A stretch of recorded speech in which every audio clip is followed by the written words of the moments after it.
former Trump campaign chairman Paul Manafort and his former business partner Rick Gates will turn themselves in on charges stemming from special counsel Robert S. Mueller III's investigation into possible coordination between the Trump campaign and Russia to influence the 2016 election, according to a person familiar with the matter. The precise charges the men face were not immediately clear. Gates did not respond to a request for comment, nor did Jason Maloney, a spokesman for Manafort. Manafort was spotted walking into the FBI's Washington field office Monday morning. Washington, especially those in political and media circles, had been anxiously anticipating the charges since CNN reported Friday night that a grand jury had approved the first charges in Mueller's investigation. That report was soon matched by others, including Reuters and The Wall Street Journal, though affiliates of many involved said they were in the dark as to what was about to come. About a dozen reporters staked out the entrance to the federal courthouse in downtown D.C. Monday morning, waiting for any glimpse of prosecutors or possible defendants. Spokespeople for Mueller and the Justice Department declined to comment over the weekend.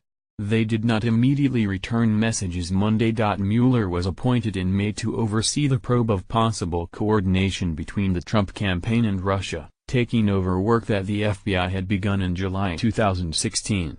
Prosecutors have been probing Manafort's work as a political consultant in Ukraine, where he advised a Russia-friendly political party for years before his work with Trump. They have also been examining Manafort's personal finances. While the probe has focused acutely on Manafort and former National Security Advisor Michael Flynn, investigators have shown interest in a broad array of other topics. Those include meetings the president's son-in-law, Jared Kushner, had with the Russian ambassador and a banker from Moscow in December, and a June 2016 meeting at Trump Tower involving the president's son, Donald Jr., and a Russian lawyer. Mueller's team has requested extensive records from the White House, covering areas including the president's private discussions about firing James B. Comey as FBI director and his response to news that Flynn was under investigation, according to two people briefed on the requests. Mueller is also investigating whether Trump obstructed justice leading up to Comey's firing. His team has been actively presenting records and bringing witnesses before the grand jury in D.C. for the last 3 months.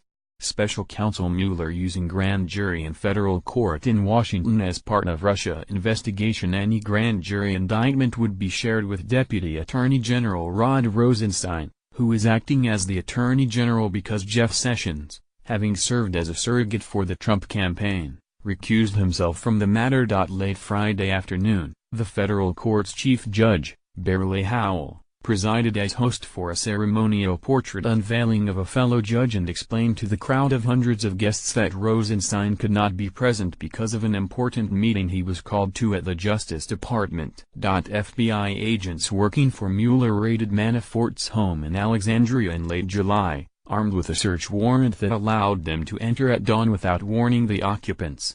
Such an invasive search is only allowed after prosecutors have persuaded a federal judge that they have evidence of a crime and they have reasonable concern that key evidence could be destroyed or withheld. Prosecutors also warned Manafort they planned to indict him, according to two people familiar with the exchange. Manafort associates had said Friday evening, though, they had no indication that Manafort has been or would be indicted. Flynn's lawyer, Robert Kellner, said late Friday, "We are not commenting tonight."